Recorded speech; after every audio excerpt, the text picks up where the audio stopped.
So today there'll be two videos. The first video will just be us finishing up the 5.2 notes, or sorry, 1.5 notes.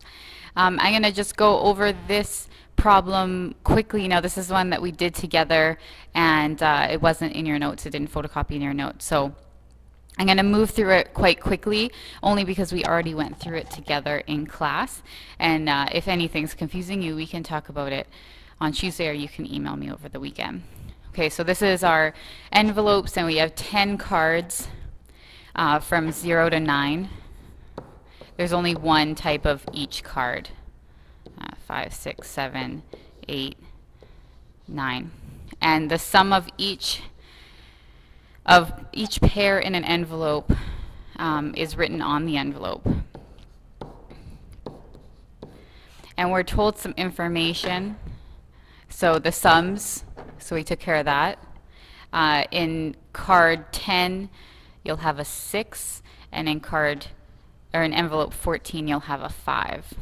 So then we went through and thought up all the possible pairs of cards that could add up to each of the sums. So in the 5 envelope, we could have 0 and 5, 1 and 4, or 2 and 3. In the 7, we can have 0 and 7, 1 and 6, 2 and 5, or 3 and 4.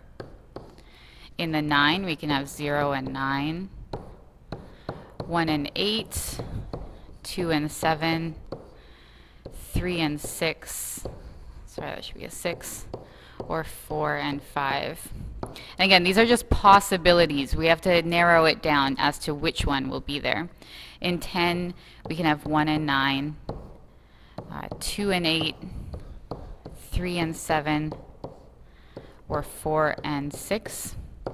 And in 14, we can have 5 and 9, or 6 and 8. And then those are all our possibilities. And when we go down here, we can start filling out what will the actual pair be inside. So from what we were told, in 10, we have to have the 6 card. So the only possibility for a pair would be 6 and 4. So then we can cancel those ones out. And down here in 10, we can put 4 and 6. The order does not matter. So 10 is done. And then we can go through and cancel out anywhere else we see a 4 or a 6. Because if the card is already in one envelope, it can't be in another one. Okay, and then that helps us narrow down for 14. 14 has to have the 5 in it. And since there was only 2 possibilities for 14, and it can't be 6 and 8, this has to be 5 and 9. And then we can go through and cancel it everywhere we see a 5 or a 9. Okay, so sorry, that one's there. So then if I look at my 5 envelope, I've canceled out 2 of 3 possible pairs, which means that 2, 3 is my only option. And then I can cancel out everywhere I see a 2 or a 3 that isn't already canceled out. And once I do that, I see that I then only have one option for each of the remaining envelopes.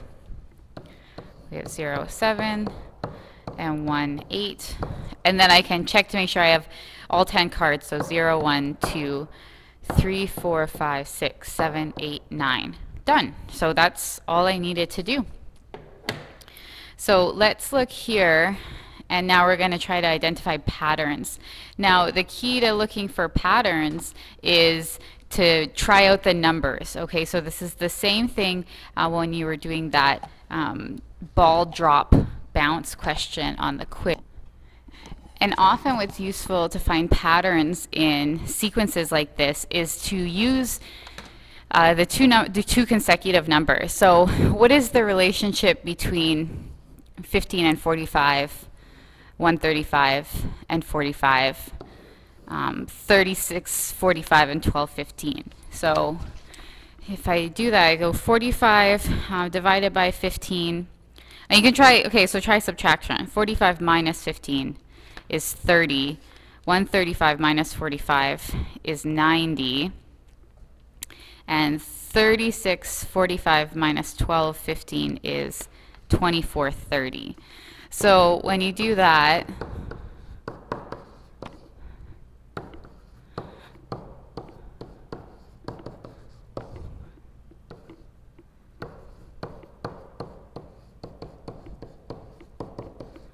it looks like here, well, that looks like you could find a pattern, but then when you go here, you kind of lose it. So let's try dividing instead. 45 divided by 15 is 3. So to get from 15 to 45, you'd multiply by 3. Let's see what 45 times 3 is. It's 135. So let's see if that holds here, if we multiply by 3 here. So 12, 15 times 3, we get 3645. So the pattern must be to multiply by 3. So 135 times 3 is 405. And then you can test that. 405 times 3 is 1215, which is what you want it to be. Okay, so let's look. Oh, and the unknown term is 405. So okay, so let's look at the next one. So when I look at B, it goes from 18 to 9 to 4.5. There's a blank term, and 1.125 to 0.5625. So these are getting smaller. So I probably won't be multiplying. So let's try dividing. So 18 divided by 9 is 2. Okay, so I divided by 2. Let's see if that holds. 9 divided by 2 is 4.5, so that's good. We don't know this middle term, that's what we're looking for. So let's see here if that was a divide by 2. 1.125 divided by 2 is 0.5625. So it seems like our pattern is divide by 2. So let's see if that works. So if you do 4.5 divided by 2, we'd end up with 2.25. Then let's see if we divide that by 2. Divided by 2, we get 1.125. So that seems to fit our pattern. So our missing term is 2.25. And then we have 2, 2, 4, 6, space 16, 26, 42, 68, 110. So in this one, where I can't see anything obvious in terms of multiplication, or division, I'm going to see what pattern I can find with addition. And this would be a good time to pause the video, see if you can figure it out. Just look at the relationship between the two consecutive numbers. Okay, so when I look at this, so to get from 2 to 2, I added 0. To get from 2 to 4, I added 2. Okay. Here, between here is 10. Between 26 and 42 is adding 16. Between 42 and 68, I added 26. And between 68 and 110, I added 42. And so here I would have added 2 again. So can you see a pattern here? And what you do, or what I saw, is I looked towards the latter end here. So I added, see here's 16, I added 16. Here's 26, I added 26. Here's 42, I added 42. So it seems like you add the previous number to get the next number. So over here would imaginarily be 0, and I added 0 plus 2 to get 2. Then I added 2 plus 2 to get 4. Then I added 2 plus 4 to get 6, which means I'd add 4 plus 6 to get 10.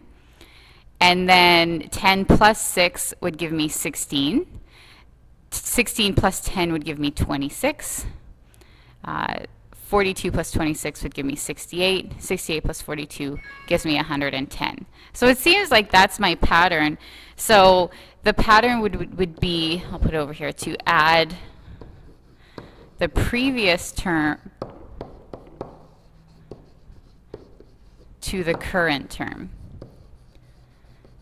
And again, the quote-unquote trick here is just to keep trying different methods, okay? So a lot of students will just try multiplying and then that's it. There's no pattern. I can't see it. I'm done. Try multiplying, dividing, adding, subtracting. There's going to be different patterns and different possibilities, and you won't see it if you only work with two numbers. So if I had worked with 2 and 2 at the beginning, I'd be like, oh, well, the pattern should be 2, 2, 2, 2, 2. Or even if I had just looked at 2, 2, 4, 6, I would have thought, well, I'm just adding 2, but then that doesn't hold over here. So just keep trying. And so the above problems are examples of inductive reasoning, because you're taking specific examples, so the specific numbers you were given, and making a generalization in order to fill in that missing number. And the last thing we'll look at are some logic and number games. And so logic games, the envelope one was a bit of a logic game. And so let's try another one. Barry, Cheryl, Devin, and Eva all go to the same school. Each has a different favorite subject: math, history, computer science, and English. So there's 4 students, 4 favorite subjects. Barry and Devin eat lunch with the student who likes computer science the best. Eva likes history the best. Whose favorite subject is computer science? So the best thing to do is just write out the information you have. So we have Barry, Cheryl, Devin, and Eva. And I'm looking for the one student whose favorite subject is computer science. So at the first clue, Barry and Devin eat lunch with the student who likes computer science the best. So I'm going to assume that it's not Barry or Devin, because they're not eating lunch with themselves, right? And then it says Eva likes history the best. So if she likes history the best, if that's her favorite subject, she can't have 2 favorite subjects. So Eva's gone, and that leaves us Cheryl, because she's the only one left. And again, at any point in the video, feel free to pause it, read the question. So like this next one, see if you can answer it and then come back to see the solution. Sadie, Tristan, Simran, and Paul all live on the same street. One is a firefighter, one is a doctor, one is a lawyer, and one is a travel agent. Paul and Simran eat lunch with the lawyer. Sadie and Tristan carpool with the firefighter. Simran plays tennis with the firefighter and lawyer. Who is the firefighter? So again, I'm going to start with writing out their names. So Sadie, Tristan, Simran, and Paul. Okay, so Paul and Simran eat lunch with the lawyer. And so we're looking for who is the firefighter. Okay. Sadie and Tristan carpool with the firefighter, which means that it can't be them. So they're carpooling with the firefighter. And again, we're assuming that no one's talking about themselves in the third person. So it can't be them. And then Simran plays tennis with the firefighter and the lawyer. So that means Simran can't be the firefighter either, because she plays tennis with him or her. Firefighter. And again, if I look at my people, my neighbors, Paul is the firefighter. He was the only one left. Okay, so it's just a matter of working through the question, really identifying what you're being asked for, and then make sure you use the clues that you're given, because the clues are how you're going to solve the problem. And that is a good lead into our last example, which is a number game called Sudoku. So this is a number game from Japan, and it was actually invented by a math teacher in Japan for his kids. And so basically the numbers 1 to 9 are arranged in a grid. So you will have the numbers 1 to 9 in each row, so here, each vertical row, or sorry, these are columns. So each column, each row, horizontally,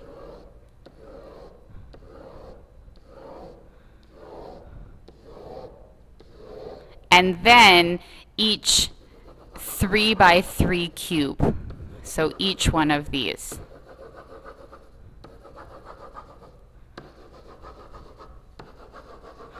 Okay, and the trick is that the number 1 to 9 can only appear once in each row, each column, and each 3 by 3 square. Okay, so let's work through a couple of these together. And if you've already done Sudoku puzzles, then you won't have any problem with this. So some hints to get started. Look for lines, so rows or columns, or squares with only one number missing. Because since it has to have the numbers 1 to 9, if there's only one number missing, you know exactly what that's going to be. You can also try to fill in all of one number in each row, column, or square. So like here, if I look in these 3 rows, I can see a 2 here, a 2 here, and I know that there also has to be a 2 in this column here. And since there's already a 2 in this square and a 2 in this square, that makes this my only option for a 2. Okay, and then you'll see there's a 2, a 2, and a 2, so that's fine. And then I can go over, so here's a 2, a 2, and a 2. And then I can look here. So here's a 2 and a 2. And then this square here needs a 2. Now it can't be in this row, okay, because this already has a 2 in it, so that column, and then so it's got to be there. Okay. The other thing you can do is at the end of each row or column, you can write out what you're missing. So if I look at this row here, I'm missing 1 and 5. So that's what I need to fit in there. So what I can do is in this square here and that row, I'll need a 1 or a 5. So I can't tell which place to put it in just looking at the square, but if I look down, and try not to draw big lines through your columns. I'm just trying to describe what I'm doing to you guys. If I look here and if I look down in the columns to see if there's either a 1 or a 5, I find a 5 here, which means that my 5 in this square up here can't go in that same row. So I'm going to put my 5 here, which means my 1 has to go there, and that's canceled out. And then if I look at this square here below, when my 2's already in there, I only have 1 square left, and I need a 1, so it must be 1. And then same thing, if I look at my 3 rows here, or 3 columns here, so these guys, I have a 1 in this one, right there. I have a 1 right here. So then the last one must go there. And then again in this square down here, now I only have 1 missing. So 1, 2, 3, I need a 4. So there's my 4. And then in this square here, now I only have 1 missing. 1, 2, 3, 4, 5 has to go there. And then I can, now I'm missing 2 in all of them, so then I can go back and write out what I'm missing on the side. So let's do this one here. So I'm missing a 1 and a 9. And right now, if I look down my columns, I don't have a 1 or a 9 anywhere in those columns. So that one's going to be a little bit harder. So let's just see. Oh, my thing went off. Okay, so I'm just going to fill in those numbers again. So what did we have? We had a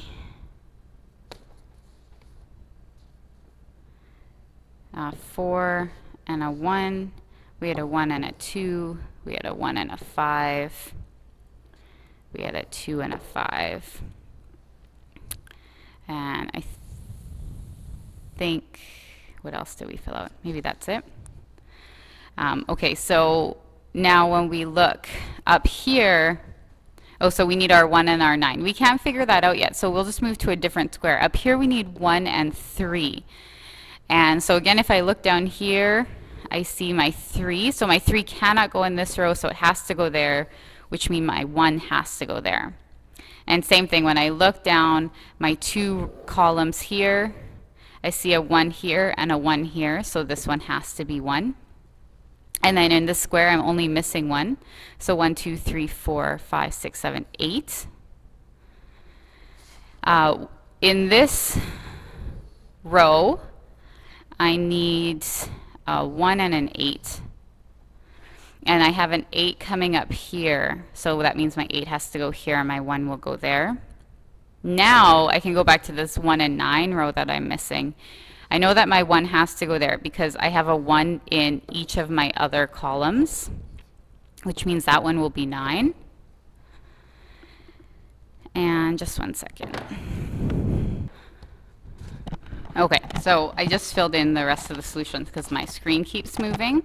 So that one was a little bit on the easier end. So let's try one that's a little bit more challenging. And what I want you to do is pause the video, see what you can figure out, and then come back and watch what I did.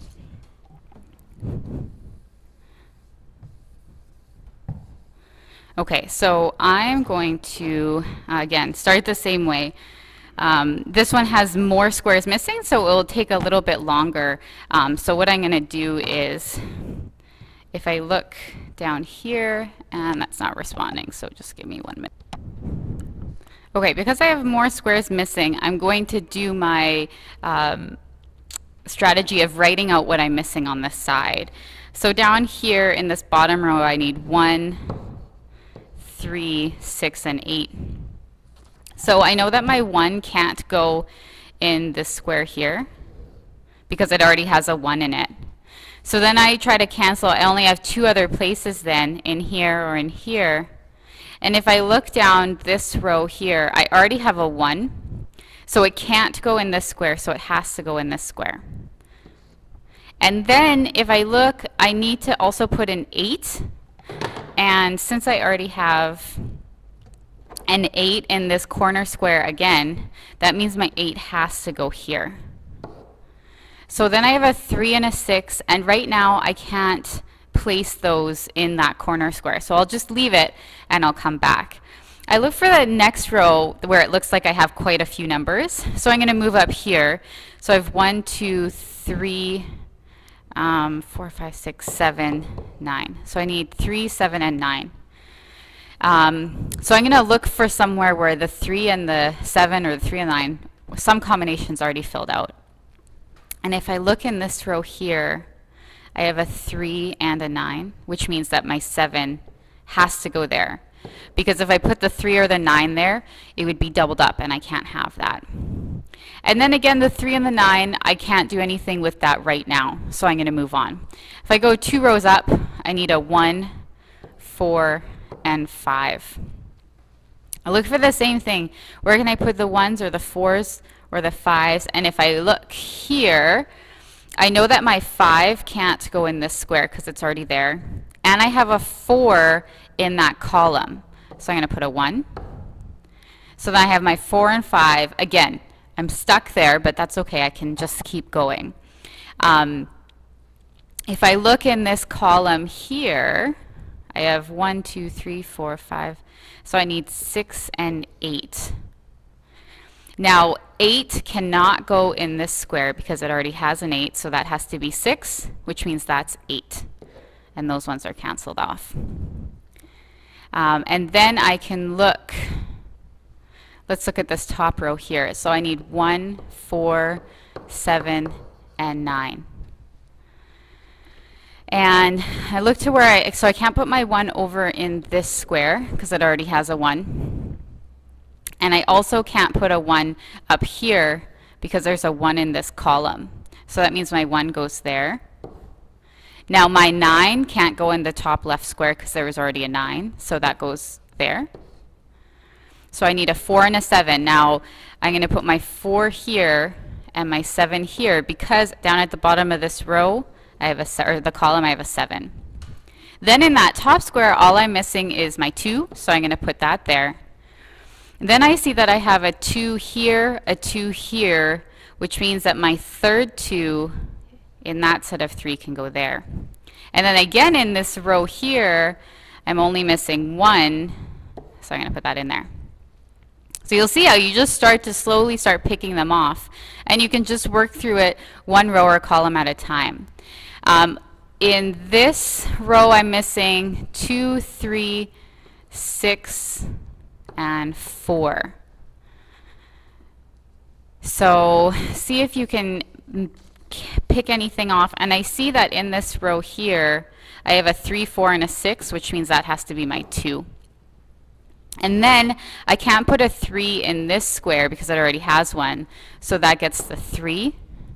And then the 6 and 4 we have to wait for. Now in this column, I have a 1, 2, 3, 4. So I need a 5, 7, and 9. I have a 7 and a 9 in the middle square, which means that has to be 5. And that's all I can fill out for now. Okay, so I'm going to keep working through this. I'm going to pause the video and fill out the rest of the solution. You pause the video and try to work it out and then come back and see the solution. Okay, so that's the final solution. So you can check your answer with it. Don't worry if it takes you a while. This is a bit of a skill, but also don't think that it's something that's for people who are incredibly good at math, because the teacher in Japan who made this up taught grade 4. So it is accessible. If you are having trouble with this, there's 2 practice problems on the review, and you can also just Google free Sudoku online and try it out. I will probably have at least one of these, probably closer to the really easy one than the other one. And then this one is still considered, it's still classified as easy. Okay, so I'm not saying that it's going to be simple for you, especially if you've just started doing it, but it's going to be somewhere in between A and B here. There's some examples. I give you a challenge question. You can work on worksheet 1.5, which is on the back of 1.4. All the keys will be posted tonight, as will the marks. So go through the marks, find out anything you're missing and your lowest quiz mark. And there's just going to be a really short video on stuff you might want to study after that.